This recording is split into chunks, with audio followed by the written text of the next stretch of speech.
Welcome back to another episode, everyone. Today, I would like to dive into the topic of fulfillment again, and more importantly, how it's misconstrued commonly with happiness. Now, many of us and many people in general, many of our role models nowadays, typically show off a lavish lifestyle where they're portraying themselves to be extremely happy based on their material possessions. Now, I want to say something before we dive into this that I don't think there's anything wrong with wanting to go after material possessions. I think it's good to have goals and ambitions and a drive, let's say, to get the rewards for your effort. But I just want to highlight that while you might think that those things might make you happy on the long term, it's not going to be what's truly fulfilling to your soul, to your heart. Fulfillment is primarily gained by acts of service, serving other people.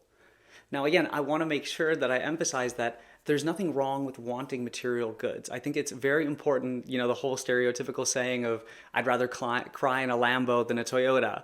But I think it's worth pointing out that, again, you might be happy in the moment with the thing, but I promise you it will get old.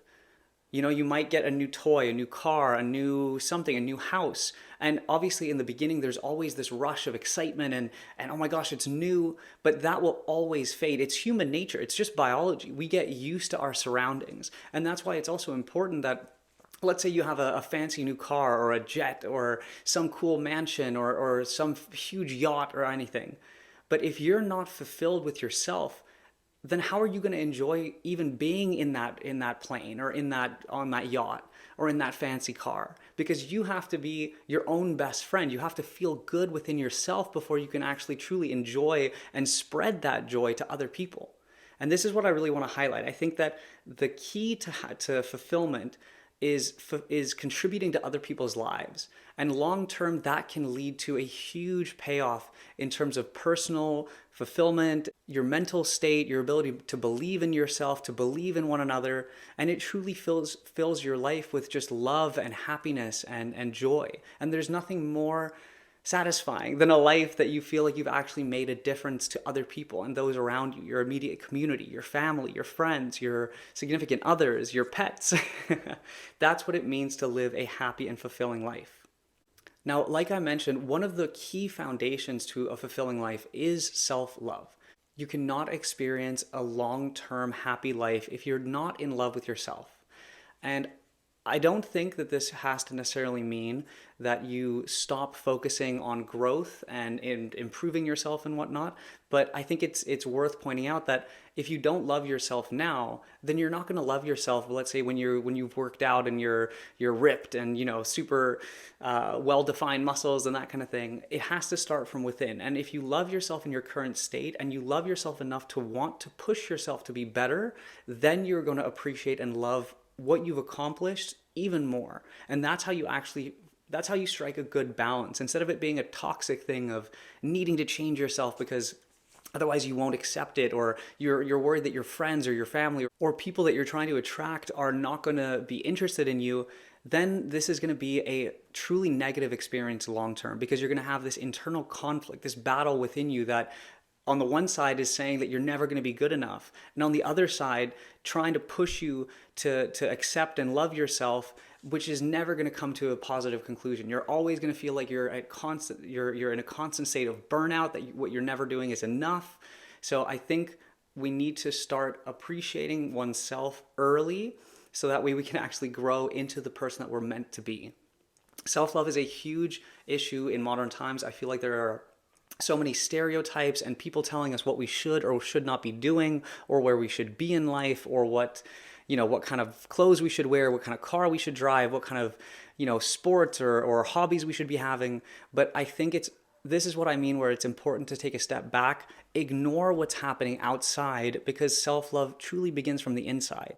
And the way to start feeling self-love is by identifying the gifts that we have and using them in the service of others. Now, gifts is a very significant word here, because I truly believe that each and every one of us are endowed with some certain kind of gifts. I don't mean anything crazy.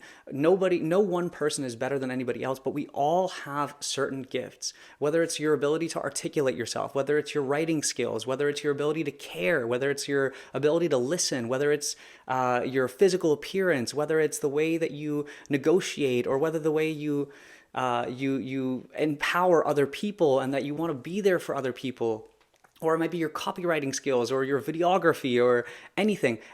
All of the little traits, there are thousands of them, that make you unique are your gifts. And it's important to start identifying 2 or 3 of those things that you truly feel that you're good at, whether it's how much you can offer someone your love, or whether it's how much you can really be there for where you can really be there when they need you, or just your ability to communicate with other people, or anything like that. Those are the key things that you can start using to help other people and hence help yourself. I think the best way that we can find self-love and fulfillment is through this pathway. If you can, for example, identify that you are really good at, I don't know, painting, then pursue that. Or if you feel like you have a hobby that you're just really good at, I think it's useful, it's worthwhile exploring to see if that's something that you can actually make a career out of. I think it's very important that we keep exploring, because otherwise the stagnation is what leads to depression and anxiety. If we're not moving, if we're not trying to grow, the stagnation is the worst possible outcome of life. If we're not growing, then we're deteriorating. It's the way our bodies work. It's the way nature works. If we're not constantly trying to push ourselves to be better and grow, even in the slightest sense, then it truly means that we're atrophying. And I think that's one of the biggest fears that many people have, is that they're gonna be on their deathbed with all these regrets that they haven't been able to try and do something and really make something of themselves. And even if that's not the case, even if you feel like you don't really need to do anything grandiose or whatnot, it's still worthwhile exploring the little things that make you tick. You know, maybe you're a fantastic hiker and you want to take people out to enjoy nature, or maybe you're really good at making, your sense of humor is great and you like making people laugh. It's important that we start using this to gain fulfillment, because otherwise we're not going to be in a position to even love one another if we're not loving ourselves. It's also critically important that we embrace our uniqueness. I think the the worst thing that we can do is feel like we need to conform with other people's expectations. It's the mere uniqueness that makes each one of us so special, that makes us want to be with one another. Your best friend is your best friend because they're weird, because they get you in a different kind of way. It's important that we're that way as well. We need to be able to express our creativity, our unique perspective on the world. And something that I heard recently, which was honestly quite eye-opening, is that there is no individual perspective of the world. There is no one world, let's say. Each person is perceiving the world through their own lens, through their own mind. So in reality, this world that we see is perceived 8 billion different ways.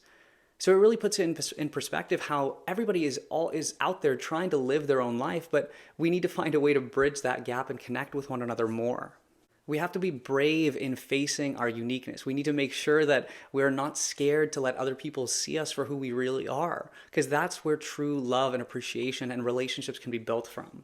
I think another thing is that we also just need to be more loving. We need to express more open love to one another, because there is a severe lack of love in this world right now. I feel like everybody just needs to take a little chill pill, take a breather. Just if you put love out into the world, it's going to be reciprocated. And everybody wants more people with that light in their life. You know what I mean? It's just having people around you that are so full of kindness and joy and love just make you feel so much better about every day, about your life, about everything. I think it's also very important that we remain honest and truthful as well.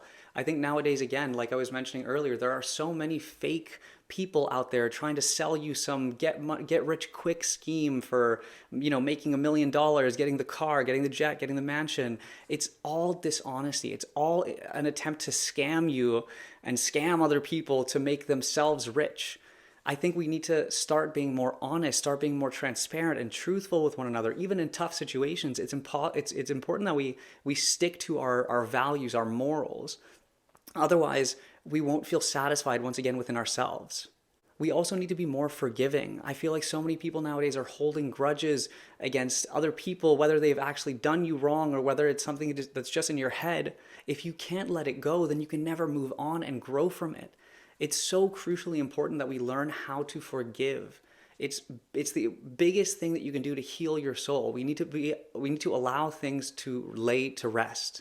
If we can't forgive, then we can never move on. And I'm not saying don't forget, but I'm saying it takes a lot of effort and work to forgive something, but you will not believe the level of peace that it brings once you're able to do so. Lastly, I think we need to be courageous despite fear so we can experience the greatest emotions in life. There can't be highs without lows. And I think we need to accept the fact that that is going to be something that's scary, but that's what courage is. It's being afraid and doing it anyway. And that way we can set an example for those people that maybe are too on the fence about it. We need to be inspirational to other people, inspiring other people to break out of their shells, experience what they might feel like they can't experience. I think that is the biggest joy in life, is being able to break people out of what they think that their own limitations are. There's nothing better than helping people reach their own true potential to help us reach our true potential. So guys, this was kind of a powerful one for me, but I really, really feel like we need to be pursuing fulfillment more and more in our lives. Otherwise, we're just going to be left to the stagnant, dreaded endlessness of life.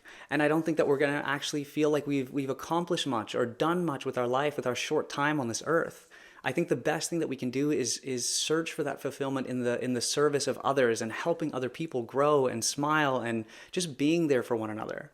That's the biggest message that I hope that I can leave everyone with today. So that's basically it. And I hope everybody enjoyed this episode, and I'm really, really looking forward to seeing everyone back in the next one. Peace.